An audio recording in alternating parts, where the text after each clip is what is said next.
Alarm Manager is a Windows program developed by Asentria primarily as a tool for collecting and displaying SNMP trap alarms sent by Asentria products. If you don't know what an SNMP trap is, well, this is something which is covered in another training video. For now, all you need to know is that it is a commonly used network alarm message protocol. Alarm Manager can be downloaded by our customers at no charge from the Asentria Product Information Portal located at portal.asentria.com.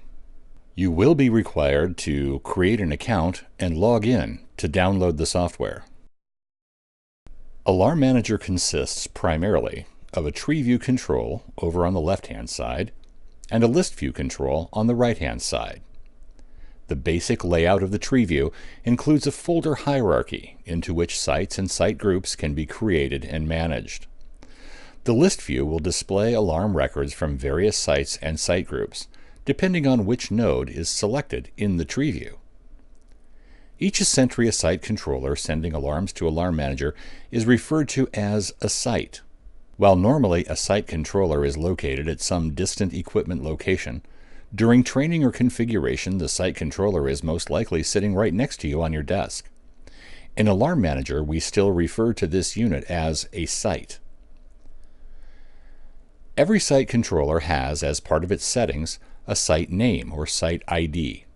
This is programmed by you, the administrator, as part of the initial setup for each individual site controller unit. Alarm Manager assigns an incoming alarm to its proper site based on the site ID which is contained inside the alarm message. The site name of the site controller and the site ID of that site in Alarm Manager must match for the alarm record to be correctly associated with the site from which it originated. There are three ways in which new sites can be created in Alarm Manager. First, you can go to the tree view, right mouse click, and select to manually create a site. You must specify the type of Asentria site controller for this site. You must enter the controller's site ID exactly. You specify the name you want to show in the tree view for this site, which is often the same as the site ID, and lastly, you enter the IP address for that particular site. The second way to create a new site is to send an alarm message to Alarm Manager. When Alarm Manager receives an alarm that doesn't correspond to any site in its database, one with the same site ID as the incoming alarm message, a new site is automatically created in the New Sites folder. This newly created site can then be dragged and dropped by you into its appropriate site folder. For now, I'm going to delete this site because I'm now going to show you the third way to create a site. The third way to create a new site in Alarm Manager is to discover the unit on your local LAN using the Find Local Devices feature.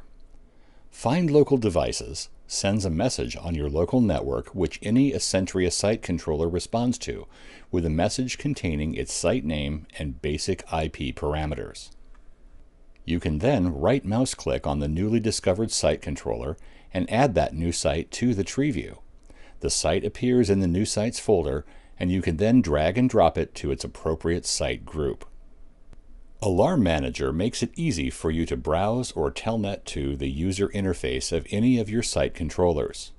You can telnet or browse from the Find Local Devices listing, from the alarm listing,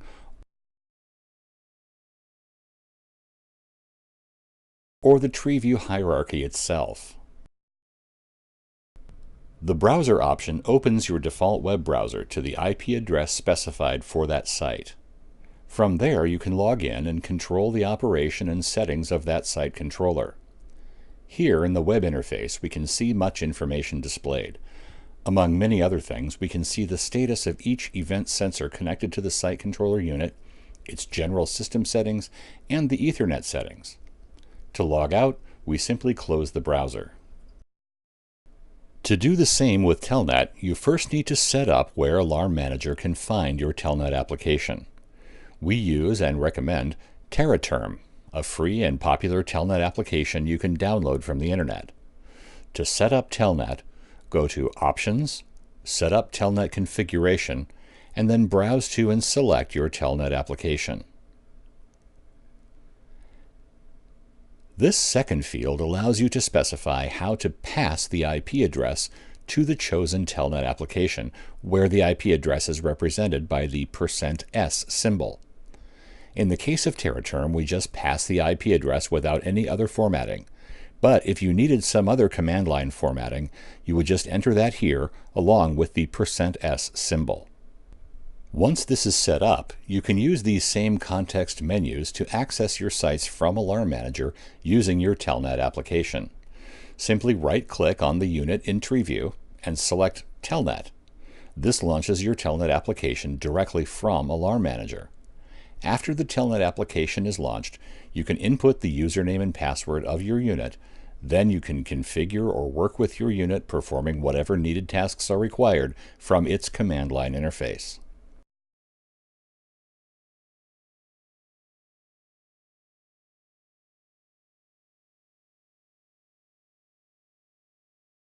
Alarms in the list view are either open or closed.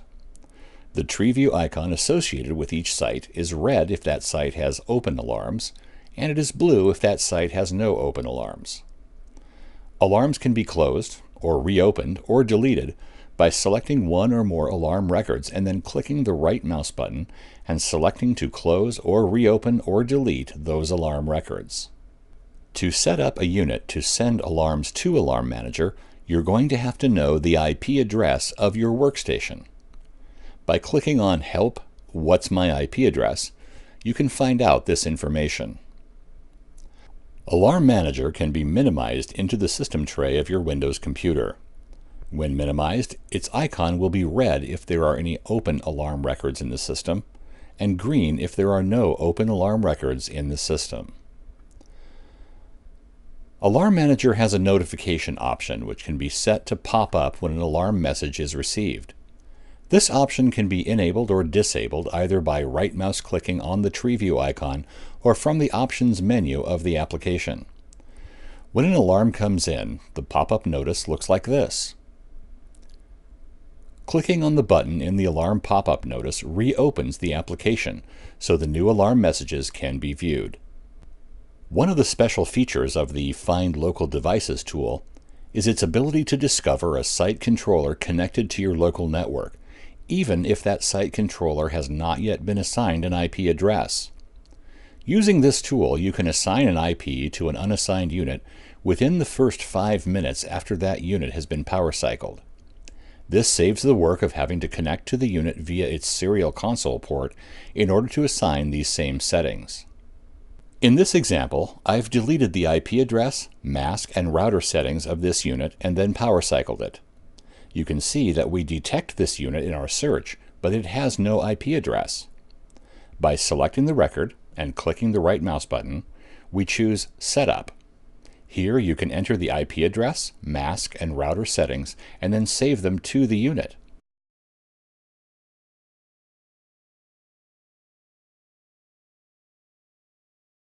Now you see the same unit, but with these IP settings fully assigned.